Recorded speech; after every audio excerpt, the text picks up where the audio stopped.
मित्रों नमः शिवाय। मैं ज्योतिष वैद्य पंडित देवेंद्र द्विवेदी शहडोल मध्य प्रदेश से। मित्रों, हर व्यक्ति अपने भविष्य को लेकर के चिंतित है। वो भविष्य में झांकता है और कुछ जानना चाहता है, और इन सभी प्रश्नों का जो उत्तर है हमें हमारी जन्म कुंडली बताती है, अष्टक वर्ष सारणी बताती है, गोचर कुंडली बताती है। तो हम कहीं ना कहीं कुछ जो है ढूंढते रहते हैं। आपकी जन्म कुंडली भी है। जन्म समय जो जन्म कुंडली बनती है, तो जन्म से लेकर के अंतिम समय तक किसी न किसी ग्रह की महादशा, किसी न किसी ग्रह की अंतर्दशा चलती रहती है, और वो स्थायी रूप से उसका प्रभाव जो है हमारे जीवन में पड़ता है। 9 के 9 ग्रह हैं। 9 ग्रहों में कुछ ग्रह योग कारक होते हैं, कुछ मारक होते हैं। तो योग कारक जब ग्रह इनकी महादशा चलती है तो अच्छे परिणाम मिलते हैं।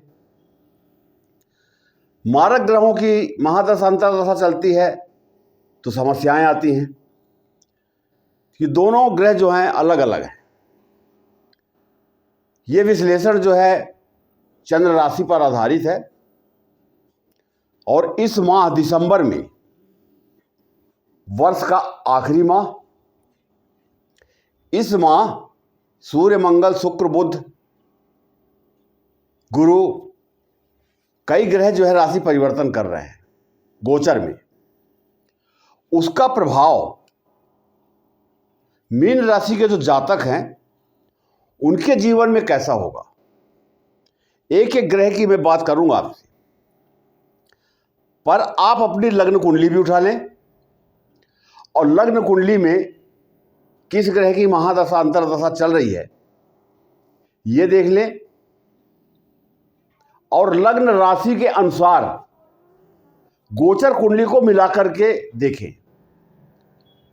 70% 75% आपको जानकारी प्राप्त होगी।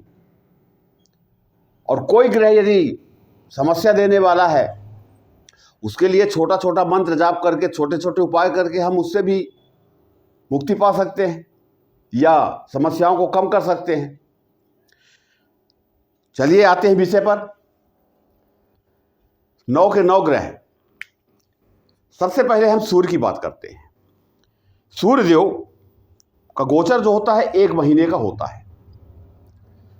सूर्यदेव अभी वर्तमान में आपकी कुंडली में, मीन राशि की कुंडली में, 9वें भाव में है, वृश्चिक राशि में, अपने मित्र की राशि में। और मंगल और सूर्य दोनों अग्नि तत्व राशियां हैं। ये विस्फोटक की स्थिति बन जाती है। त्रिकोण का भाव है, धर्म का भाव है, पिता का भाव है, विदेश का भाव है, उत्तम भाव है, शुभ भाव है। तो यहां पर ये दोनों ग्रह बैठ करके अच्छे परिणाम देंगे, भाग्य को जागृत करेंगे। तो मीन राशि के जो जातक है जिनका भाग्य साथ नहीं दे रहा था, कोई रुकावट आ रही थी, कहते हैं ना भाग्य का बली तो सब बली। तो भाग्य जब साथ देता है तो रुके हुए कार्य भी अपने आप होने लगते हैं। तो यहां पर सूर्य और मंगल की युति अभी चल रही है। सूर्य देव यहां पर 16 तारीख तक, 16 दिसंबर तक रहेंगे, और 16 दिसंबर के बाद आपकी कुंडली में 10वें भाव में, ये 10वें भाव धनु राशि में आ जाएंगे, और 1 महीने का गोचर फिर यहां होगा। इसी प्रकार से मंगल अपनी ही राशि में है, तो ये भी भाग्य को बलि बना रहे, सूर्य भी भाग्य को बलि बना रहे। यहां पर मंगल जो 7 दिसंबर को, वो भी यहां सूर्य के साथ फिर आ जाएंगे केंद्र के 10वें भाव में। मित्रों, हर ग्रह कुछ ना कुछ कहता है। कुछ अच्छे परिणाम देते हैं तो कुछ खराब परिणाम देते हैं। मैं 4 ग्रहों की अलग से बातें करूंगा जो लंबे समय तक गोचर करते हैं। गुरु, शनि, राहु और केतु, ये 4 ग्रह जो हैं काफी लंबे समय तक इनका गोचर होता है। और ये महीने 1.5 महीने वाले जो ग्रह हैं, इनका गोचर अभी जो हो रहा है उसकी मैं बात कर रहा हूं। तो यहाँ पर मंगल जो हो 7 तारीख के बाद मंगल भी आ जाएंगे, 7 दिसंबर के बाद। इनका भी लगभग 1.5 महीने का गोचर होता है। बुध 22-24 दिन का गोचर होता है। अब मुख्य ग्रह जो आपकी राशि के स्वामी हैं, मीन राशि और धनु राशि के जो स्वामी हैं गुरु बृहस्पति, तो गुरु बृहस्पति जो हैं ये देवताओं के गुरु हैं, और जो गुरु देवताओं के गुरु होंगे तो आप स्वयं समझ सकते हैं कि वो आपके राशि के स्वामी हैं। ये तो बहुत अच्छी बात हो गई, धनु और मीन राशि के स्वामी है तो बहुत अच्छी बात हो गई।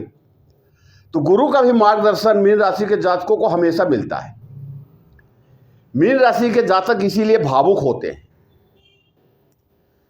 कोई मीठी मीठी बात करके ठग भी लेता है। किसी का दुख देख नहीं सकते मीन राशि के जातक, खुशी में खुशी मना लेते हैं, दुख कहीं दुख है तो अपनी वेदना व्यक्त करने से नहीं चूकते, और सामर्थ्य से ज्यादा दुखी व्यक्ति की सहायता करना पसंद करते, उन्हें अच्छा लगता है, और अनकंडीशनल, कोई स्वार्थ नहीं। तो गुरु का ये अपना एक स्वभाव होता है जो मीन राशि के जातकों के ऊपर पड़ता है।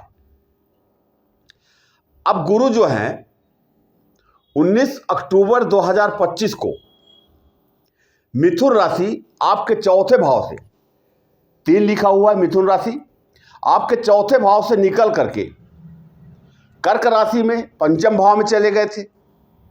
कर्क राशि गुरु की उच्च की राशि है, यहां चले गए, गुरु अतिचारी है। अब गुरु यहां पर जाकर के 47 दिन का गोचर किए, और 11 नवंबर 2025 को गुरु बकरी हो जाते हैं। तो जब कोई ग्रह बकरी होता है तो उसे 3 गुना शक्ति ज्यादा प्राप्त होती है, कि जो कार्य 1 माह में होना था वो 10 दिन में हो जाएगा। कोई भी कार्य ले लीजिए आप, किसी भी क्षेत्र का, तो गुरु वहां पर शीघ्रता से उसे पूरा करते हैं। तो 11 नवंबर 2025 को जब गुरु बकरी हो गए, और 4 दिसंबर 2025 इसी महीने में बकरी अवस्था में ही गुरु पुनः 47 दिन के बाद गुरु पुनः मिथुन राशि चौथे भाव में आ गए। अब चौथा भाव जो है ये प्रॉपर्टी का भाव है, माता का भाव है, वाहन का, मकान का। जो छोटे बच्चे KG1 KG2 में पढ़ते हैं उनके यहाँ है ये।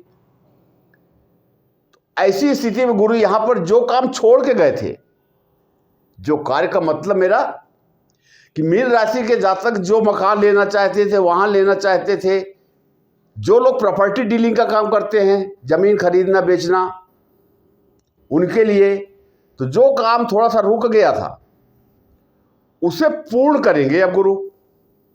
वैसे कर्क राशि में थे तब भी पूरा कर रहे थे, कि बकरी अवस्था में जब कोई ग्रह आता है तो पीछे के राशि को देखता है, उसका फल भी प्रदान करता है। तो मीन राशि के जातक अगर कहीं परेशान हुए हैं तो वो शनि के चलते परेशान हुए हैं, क्योंकि मीन राशि में शनि की 7.5 का दूसरा चरण चल रहा है, इसलिए परेशान हुए हैं और भारी परेशान हुए हैं।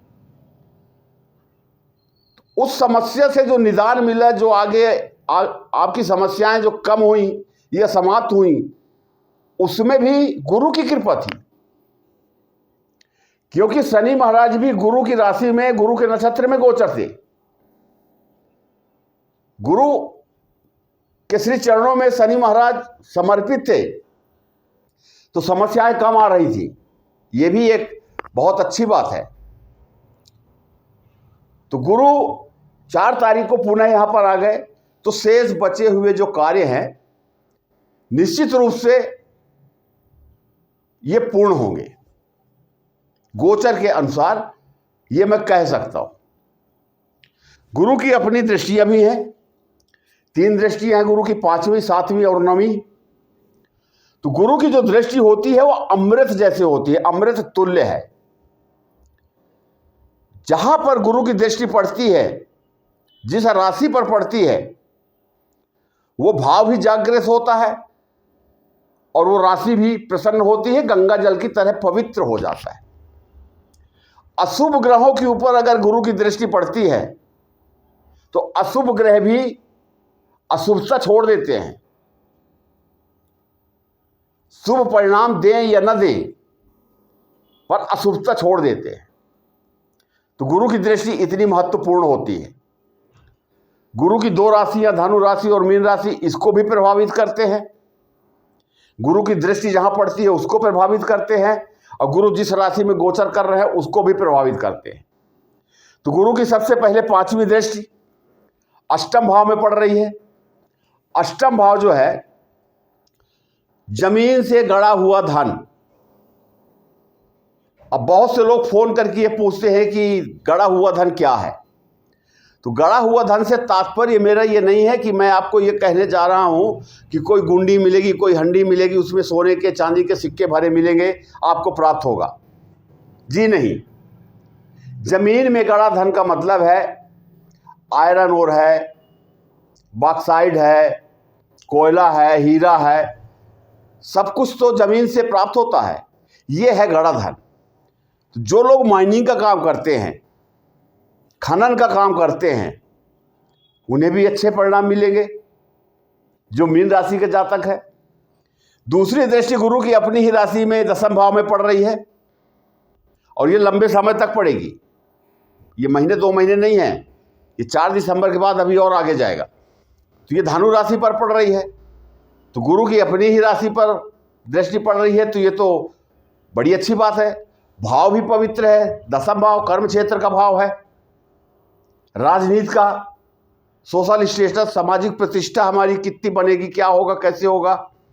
उच्च पद जो हैं, IAS IPS अधिकारी जो है, और भी अन्य विभाग जो हैं, ऐसे लोगों को भी गुरु की कृपा प्राप्त होगी। ये दसम भाव जो है ये बड़ा महत्वपूर्ण भाव है। राजनीति से जुड़े जो लोग हैं, किसी कारण से मेहनत करने के पश्चात भी सफलता प्राप्त नहीं हो रही थी, निश्चित रूप से उन्हें सफलता प्राप्त होगी। कहीं अगर रुकावट आ रही थी तो शनि के चलते, अब वो भी स्थिति अभी नहीं है। अभी गुरु पूर्ण रूप से आपके पक्ष में है, आपको आशीर्वाद देने के लिए आए हुए हैं। अब 9वीं दृष्टि देखिए, द्वादश भाव कुंभ राशि। कुंभ राशि में 18 मई 2025 से राहु का गोचर चल रहा है। राहु जो है विदेश के कारक ग्रह माने जाते हैं। तो ये द्वादश भाव जो है ये बड़ा अशुभ भाव मानते हैं इसको। 6, 8 और 12 3 भाव जो होते हैं ये अशुभ भाव होते हैं। ये व्यय का भाव है। व्यय का भाव अनायास खर्च होना, अचानक को किसी का बीमार हो जाना, हॉस्पिटल में खर्चा होना, दवाइयों में खर्च होना, अचानक किसी से विवाद हो जाना, कोर्ट कचहरी में खर्च होना, या किसी प्रकार का नुकसान हो जाए। तो यहाँ पर राहु जो बैठ करके यही करेंगे, पर नहीं कर पा रहे हैं। 4 तारीख के बाद नहीं कर पाएंगे, आगे मैं बताऊंगा आपको। राहु को विदेश का कारक ग्रह माना जाता है। तो जो मीन राशि के जातक हैं, जो विदेश में रहते हैं, वहां नौकरी कर रहे हैं या व्यवसाय कर रहे हैं, उनके लिए बहुत अच्छा है। अपने जन्म स्थान से हटकर कोई कार्य कर रहे हैं तो 400 किलोमीटर दूर, उनके लिए बहुत अच्छा है। आयात निर्यात का कार्य करते हैं, उनके लिए बहुत अच्छा है।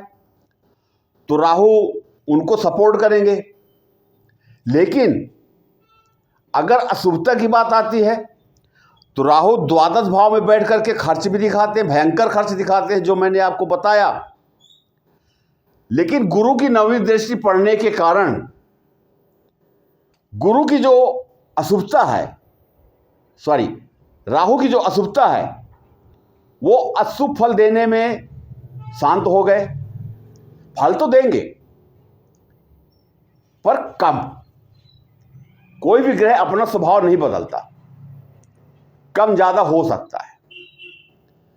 अब यहां पर शनि की हम बात करें तो शनि 28 नवंबर 2025 को मार्गी हुए हैं। इसके पहले 138 दिन बकरी अवस्था में थे। तो बकरी अवस्था में थे तो पीछे के भाव को देख रहे थे, आपकी कुंडली के अनुसार 12वां भाव, द्वादश भाव। तो यहाँ खर्चा खूब बढ़ा हुआ था। अब मार्गी हो गए, तो मार्गी जब हो गए तो कोई भी ग्रह जब चलता है तो वो 0 डिग्री से अपनी यात्रा पूरी शुरू करता है। 30 डिग्री की एक राशि होती है, उस राशि को पूरा करने के लिए शनि को 30 माह लगते हैं, 2.5 साल। तो यानी 1 माह में 1 डिग्री की यात्रा हुई। तो मैं कई वीडियो में अंश को लेकर के, डिग्री को लेकर के बातें किया हूँ कि 0 से लेकर के 6 डिग्री तक, वो भी 5 डिग्री के ऊपर मानिए, 25% नुकसान या फायदा। 6 से 12 50%, 12 से 18 100%, 18 से 24 50 और 24 से 30 25। और शुरू में 1 2 3 डिग्री है तो 0, लास्ट में 28 29 30 है तो 0, ये मृत अवस्था हो जाती है। तो ऐसी स्थिति में कोई भी ग्रह न तो शुभ फल देने में सक्षम होता है, न अशुभ फल देने में सक्षम होता है। तो लास्ट 28 नवंबर को जब गुरु मार्गी हुए हैं तो दिसंबर, जनवरी, फरवरी, मार्च, कम से कम 4 महीना, 5 महीना मान लीजिए, अप्रैल तक। तो शनि यहाँ पर अभी अंश बल से कमजोर है, तो किसी भी प्रकार का फल देने में असमर्थ है। इसके बाद क्या होगा वो आगे की कुंडली में मैं बताऊंगा। तो शनि भी शांत है अभी। शनि तो वैसे भी गुरु के राशि में रहे तो शांत ही थे। तो शनि महाराज का ये हो गया। राहु का मैंने बता दिया। केतु 6ठे भाव में है। 6ठे भाव में 3रा, 6ठा और 11वां, इस भाव में केतु के अच्छे परिणाम होते हैं। ये रोग, शत्रु, कर्जा का भाव है, नौकरी का भी भाव है। तो रोग, शत्रु, कर्जा में राहत मिलेगी। जो मीन राशि के जातक बीमारी से चल रहे थे, शत्रुता बढ़ी थी, कर्जा बढ़ा था, यहाँ पर भी 18 महीने का गोचर इनका 18 मई के बाद चल रहा है। ये भी सपोर्ट करेंगे, अशुभ ग्रह होते भी सपोर्ट करेंगे। तो ये पूरे ग्रहों की स्थिति मैंने आपको बताई। और मित्रों, होता क्या है कि शनि को लेकर के खासकर वर्तमान में मीन राशि के जातक जो हैं बहुत उलझे हुए हैं। उनको अनेक समस्याएं दिख रही हैं, जबकि ऐसा बिल्कुल नहीं है। संसार में 8 अरब लोग हैं। 8 अरब को अगर हम 12 से विभाजित करते हैं तो लगभग 65-66 करोड़ लोग एक राशि पर आते हैं। तो क्या 65-66 करोड़ लोग एक साथ समस्या से घिर जाएंगे या सभी लोगों को की अच्छी स्थिति हो जाएगी? ऐसा तो नहीं है। तो आपकी लग्न कुंडली में शनि महाराज कहाँ पर गोचर कर रहे हैं, महत्वपूर्ण बात है ये। और शनि से डरने की, घबराने की कोई ज़रूरत नहीं है।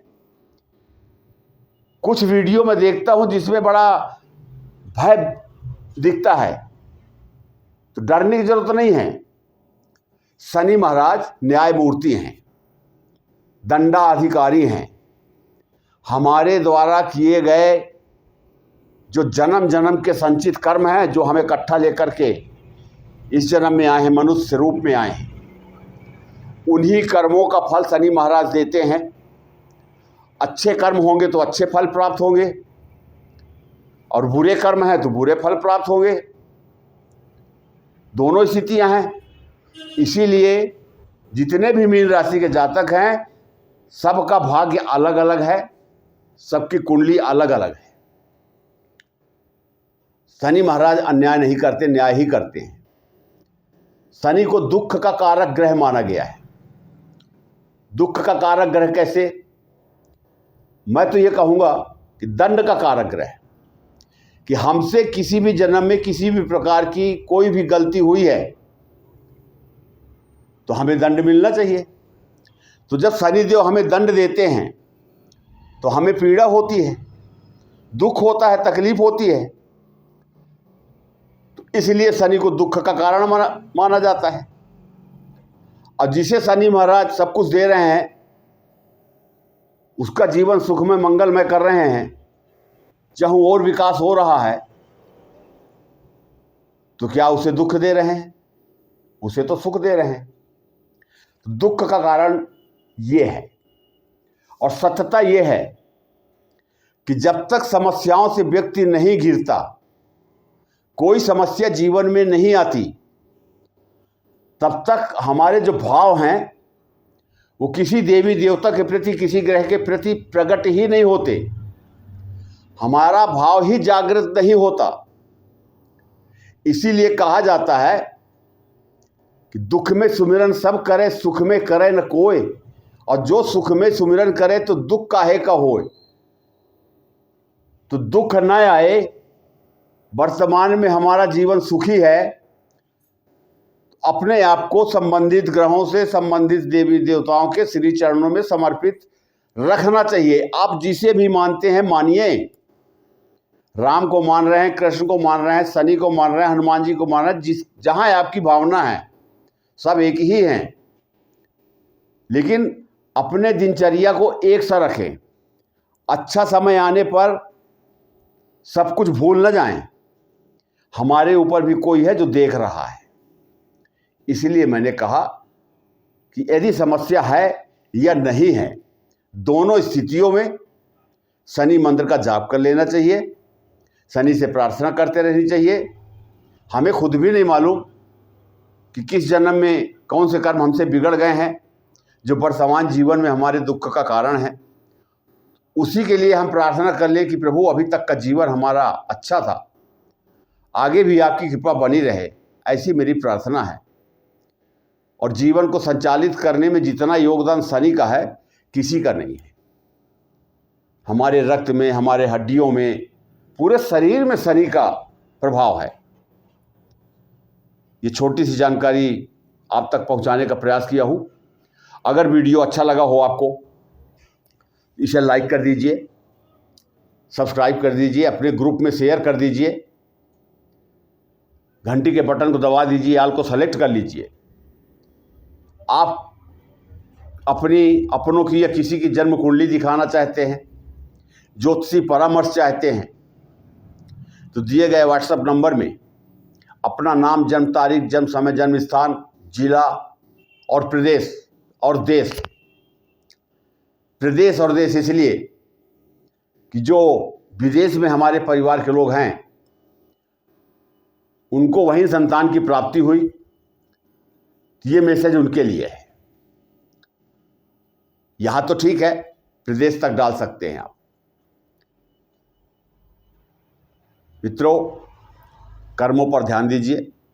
कर्मों का फल निश्चित रूप से प्राप्त होता है। सर्वे भवन्तु सुखिनः, सर्वे सन्तु निरामया। इन्हीं शब्दों के साथ मैं अपनी वाणी को विराम देता हूँ। नमः शिवाय।